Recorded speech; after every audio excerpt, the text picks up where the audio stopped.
Assalamu alaikum warahmatullahi wabarakatuh. This is from Faizan Qureshi.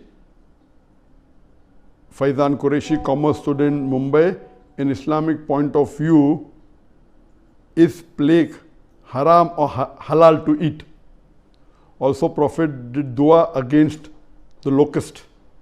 Is it haram or halal to eat locust? Sorry. In Islamic point of view, is it haram or halal to eat locust?